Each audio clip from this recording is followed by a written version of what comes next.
करीना पंचाल जी गुजरात से। श्री हरिवंश महाराज जी। श्री हरिवंश महाराज जी। महाराज जी, क्या जब सारे आचरण इष्ट के अनुकूल होंगे तभी हम सच्चे शरणागत कहलाएंगे?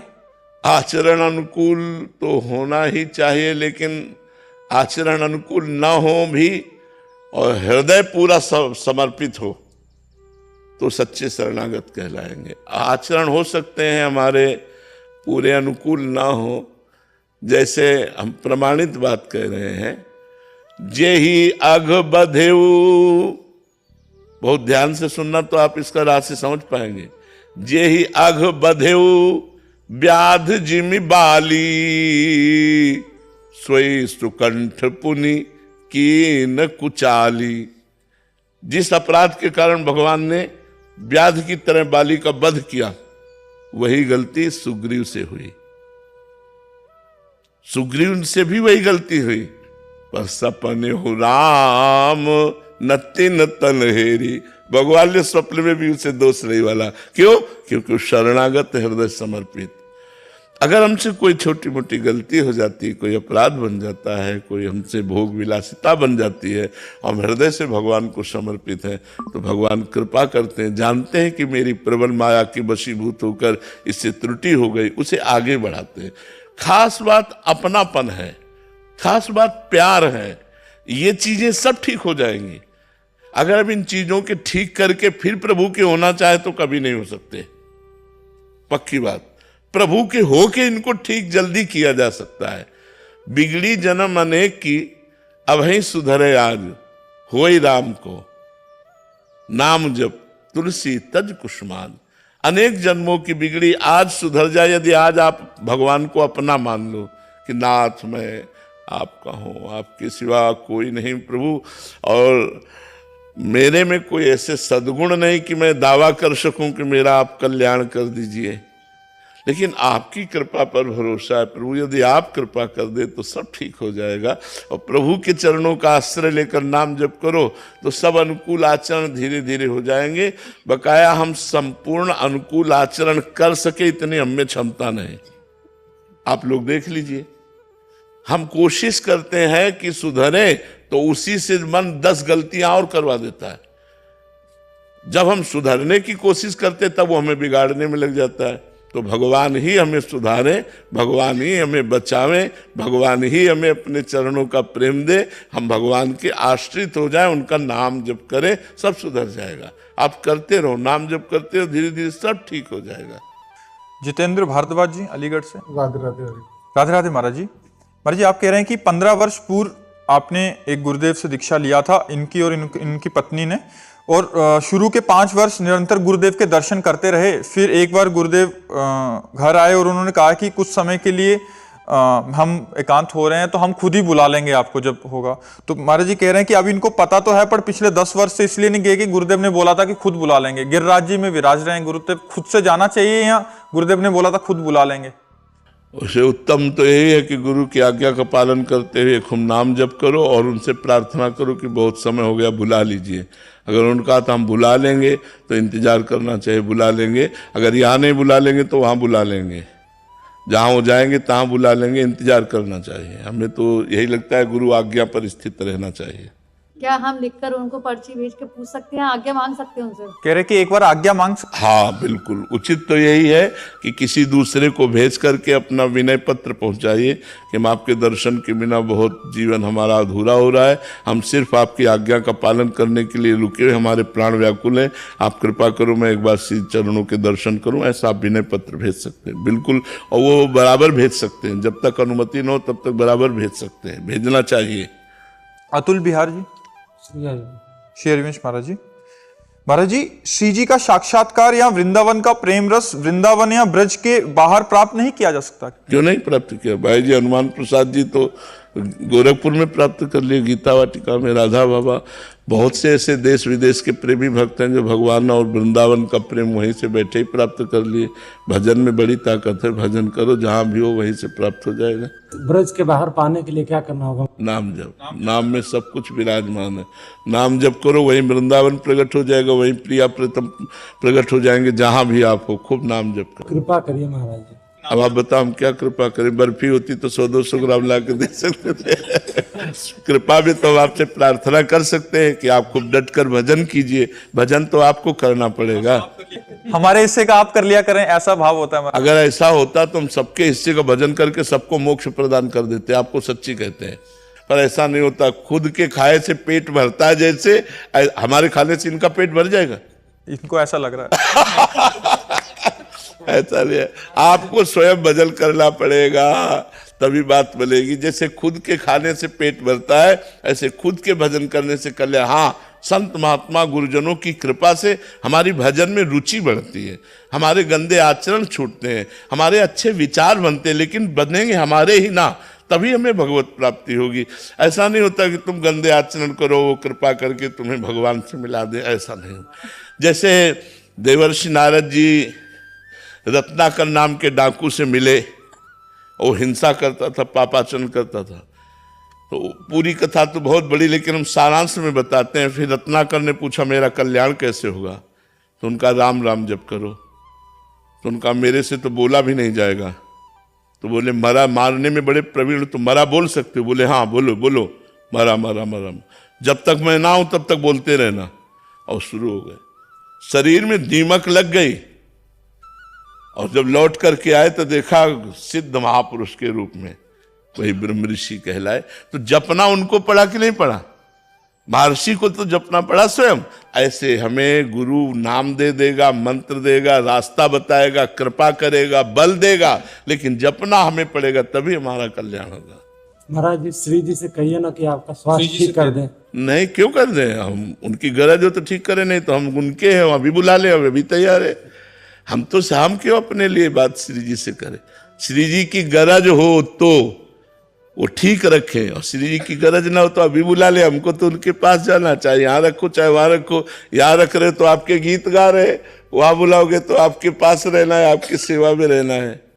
यशस्वी जी, श्री हरिवंश महाराज जी, आपने एक एकांतिक वार्तालाप में बताया था कि बिरला ही कोई ऐसा दिन होता है जब गुरुदेव भगवान सपने में नहीं आते। तो महाराज जी, ऐसा स्थिति कैसे आती है कि हमारे गुरुदेव हमारे सपने में? जब उनके सिवा कोई हो ना तो क्या है, उनके सिवा कोई हो ना अपना, तो फिर और किससे कौन आएगा स्वप्न में? पहले ये नियम लो कि गुरुदेव जैसा हमारा प्यारा कोई नहीं है, गुरुदेव के सिवा हमारा कोई नहीं है, हमारी कोई ठौर नहीं और नहीं, तो बात बन जाएगी। कि मेरी आंखें अंधी हो जाएं जो स्वप्न में भी, जागृत की तो बात जाने दो, स्वप्न में भी मैं किसी और को देखूं। अगर आपके प्यार के सिवा मेरे दिल में किसी और का प्यार हो तो मेरा आखिरी दिन हो, उसी दिन मैं मर जाऊं जिस दिन आपके सिवा किसी और को स्वीकार करूं। बस इतनी बात हृदय में समेट लो कि और नहीं और ठौर नहीं, आपके सिवा कोई और नहीं, ठौर नहीं, तो फिर अपने आप कृपा होने लगती। फिर आएगा कौन? जागृत स्वप्न सुसुप्ति स्फुरत में राधा पदाब्ज छटा, वैकुंठे नरके थवा मम गतिर नान्यास्तु राधाम बिना।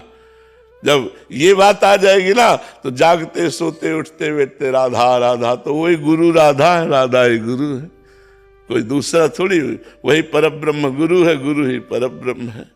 श्यामाजू सचरी, श्री हरिवंश महाराज जी, आप कह रहे हैं कि आप गाड़ी से वृंदावन 4 व्हीलर से घूम रहे थे या जा रहे थे कहीं, तो एक कुत्ता उनकी लापरवाही से उसको भयंकर चोट लगी, बट वो बहुत करा रहा था, तो ये आगे चले गए किसी कारणवश, इनको लगा कि वो पधार गया होगा, ऐसा लगा। तो महाराज जी, ऐसा अपराध बन गया, तो उसका मोचन के लिए क्या उपाय करें? उसे सही माने में बात यह है कि हमको गाड़ी कंट्रोल में चलानी चाहिए, और दूसरी बात यह कि हम गाड़ी चला रहे हैं, अचानक आगे से कोई कुत्ता या गाय या कोई पशु आ जाता है और हमारा कंट्रोल नहीं बन पाता, तो उसमें हमारा अपराध नहीं है।